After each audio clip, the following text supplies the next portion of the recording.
How you doing, everybody? This is your boy, Jimmy J.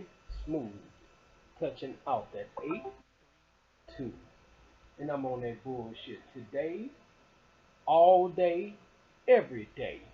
Because when it comes to that bullshit, I don't play.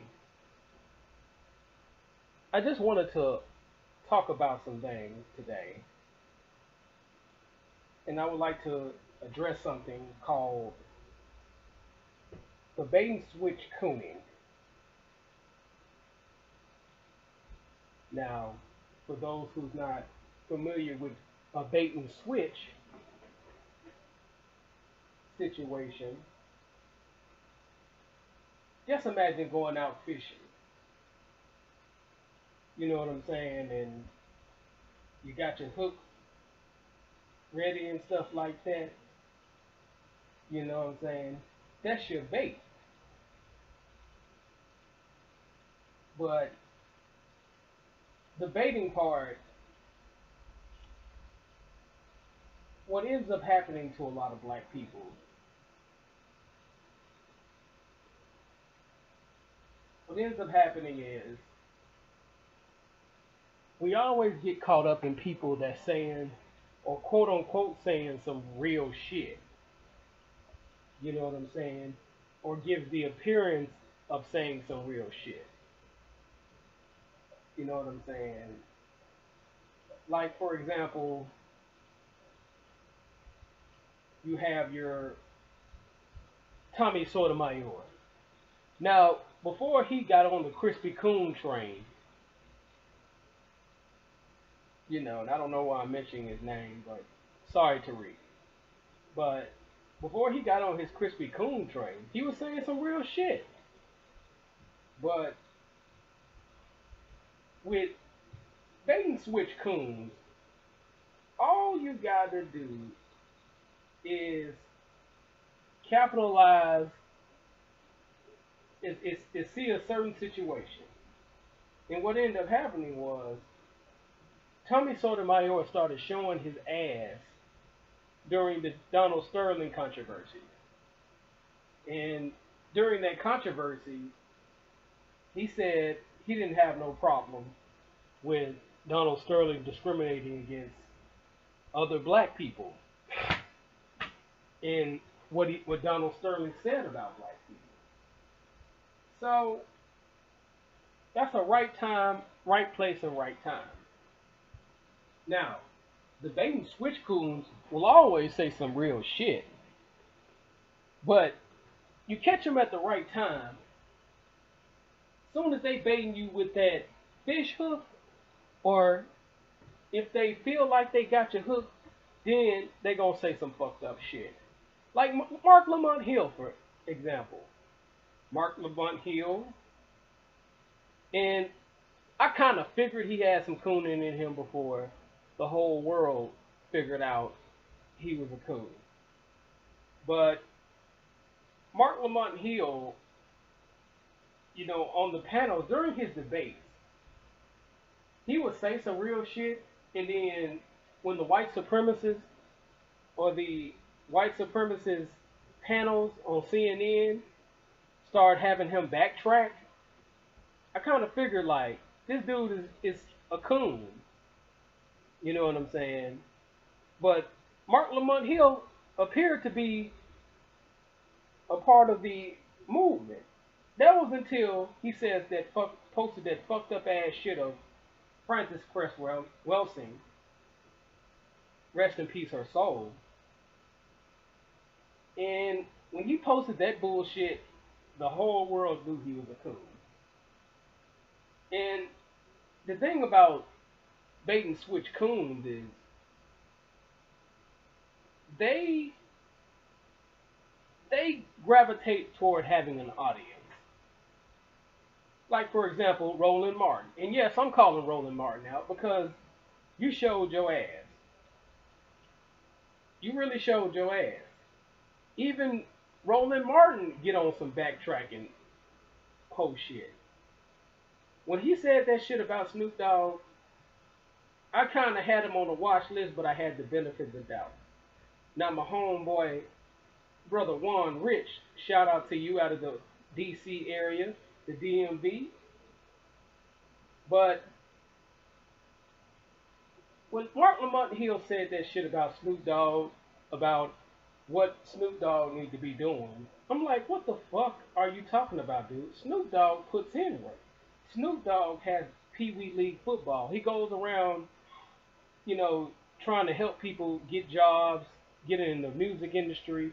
He's really Snoop Dogg has really put in work. He's not don't just talk about it, he be about it. You know what I'm saying? These bait and switch coons like Roland Martin, they'll do some hoe ass shit like, well, we really need to learn our history about slavery and shit like that.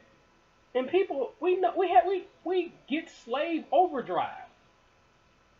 You know what I'm saying? And then he went back, started talking about, well, what will you invest in? But the thing is, Snoop Dogg has invested in enough in the community. Now, it would be better if he did something, but a lot of people got hooked in that situation. Now, fast forward to July 12th, which is on this day, he said some shit like the Makai Johnson, aka Makai X Xavier Johnson guy, as the bullshit media would call him. He was like, well, he's a despicable guy, and what he did was wrong. You know, kind of went to the finger wagging bullshit. So with Roly Poly Martin, fat ass, it was like, wow, I'm not surprised. But that gave me confirmation that this dude was a coon. So those are the dudes you really gotta watch out for. Because they'll be on some real shit. They'll regurgitate what guys like Tariq Nasheed, dudes like Boyce Watkins, what Paul Anderson said. They'll quote from the best black history scholars in history. But then all of a sudden, if you give them a little bit of rope, they'll bait you in, and then they'll switch up on you real quick. They'll be like, what about black on black crime? What about rappers?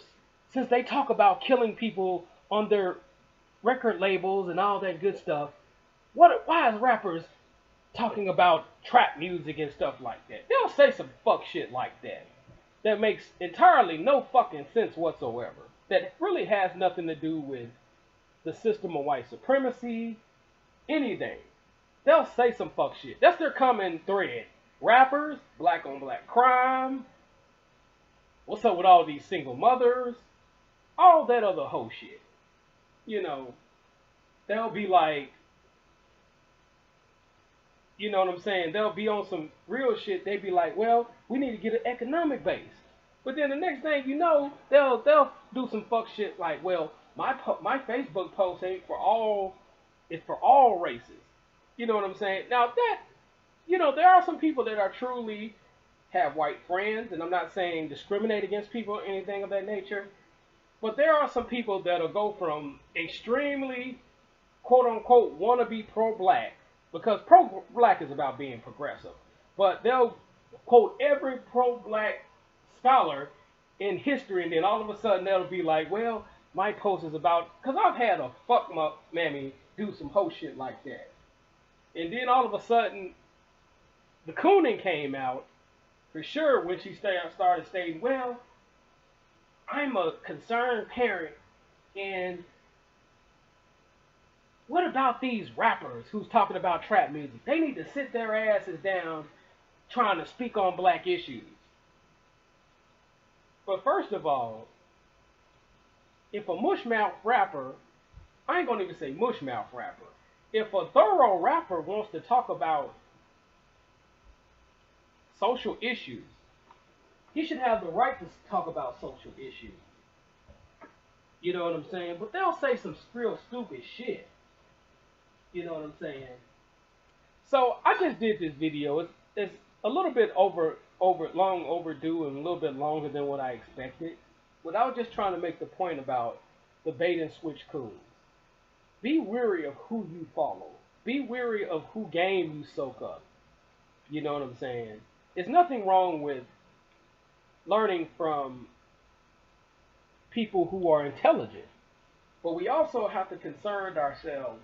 We also have to be weary of motherfuckers who try to speak for the black community and then all of a sudden throw the entire black community under the bus, or throw another thorough black person under the bus.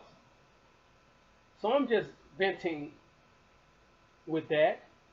Give me a comment, question, observation, and I'm out.